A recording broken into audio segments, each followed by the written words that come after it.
दोस्तों, जय श्री कृष्ण। इस बार होला अष्टक फाल्गुन माह के शुक्ल पक्ष की अष्टमी से यानी कि 10 मार्च सुबह तड़के 2:56 से लग जाएगी। होलिका दहन 17 मार्च को की जाएगी और होला अष्टक का अंत भी इसी दिन के साथ हो जाएगा। मान्यता है कि होला अष्टक में किए गए शुभ कार्यों का पूर्ण फल प्राप्त नहीं होता है। होली का त्यौहार 18 मार्च को मनाया जाएगा। होली के 8 दिन पहले होला अष्टक शुरू हो जाता है, जो कि होलिका दहन तक चलता है। मान्यताओं के अनुसार होला अष्टक के दौरान कोई भी मांगलिक कार्य नहीं किया जाना चाहिए, इसलिए होली से 8 दिनों पहले सारे शुभ कार्य पर रोक लग जाती है। ऐसा माना जाता है कि होला अष्टक के समय यानी कि होली से ठीक 8 दिनों पहले तक सभी ग्रहों का स्वभाव उग्र रहता है। शुभ कार्यों के लिए ग्रहों की ये स्थिति अच्छी नहीं मानी जाती है। मान्यताओं के अनुसार इस अवधि में किए गए शुभ कार्यों का पूर्ण फल प्राप्त नहीं होता है। कब से शुरू हो रहे हैं होला अष्टक? तो होला अष्टक जो है फाल्गुन माह के शुक्ल पक्ष की अष्टमी की तिथि से प्रारंभ होता है और फाल्गुन पूर्णिमा को होलिका दहन के साथ खत्म हो जाता है।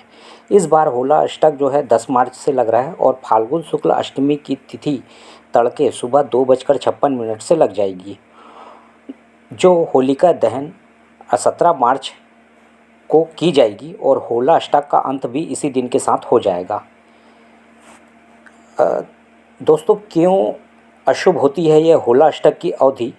तो हिंदू मान्यताओं के अनुसार अगर कोई व्यक्ति होला अष्टक के दौरान कोई मांगलिक कार्य करता है तो उसे कई तरह की दिक्कतों का सामना करना पड़ता है।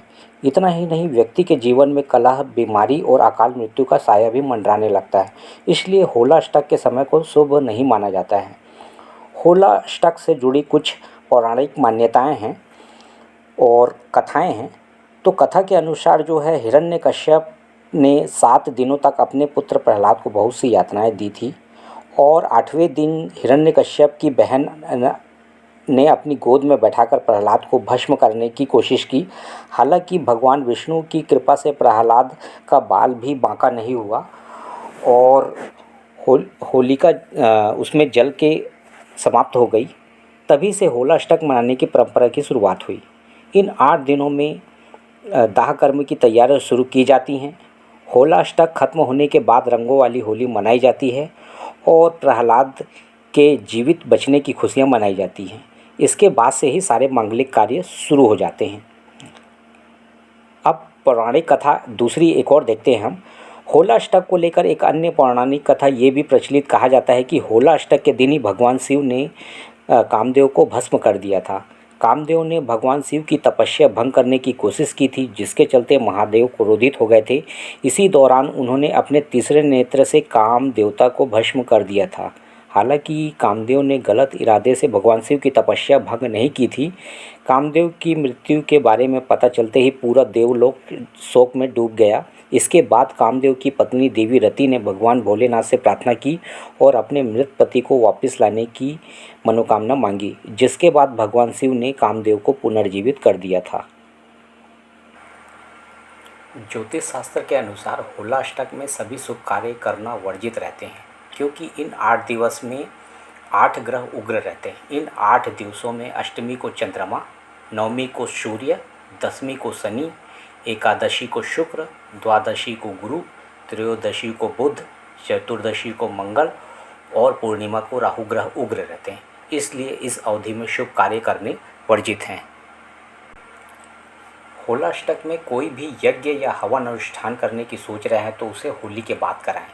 इस काल में कराने से आपको उसका पूर्ण फल प्राप्त नहीं होगा। होला अष्टक के समय में नई नौकरी ज्वाइन करने से बचें। अगर होली के बाद समय मिल जाए तो अच्छा होगा, अन्यथा किसी ज्योतिषाचार्य से शुभ मुहूर्त दिखा लें। संभव हो तो होला अष्टक के समय में भवन, वाहन आदि की खरीदारी से भी बचें। होला अष्टक के दौरान शगुन के तौर पर रुपए आदि ना दें और शादी और बच्चों के मुंडन संस्कार वगैरह जो है या नामकरण जो है इसको कराने से बचें। और साथ ही साथ जो है होला अष्टक के दौरान शगुन के तौर पर रुपए आदि ना दें। होला अष्टक के समय में अपशकुन के चलते मांगलिक कार्यों पर रोक होती है।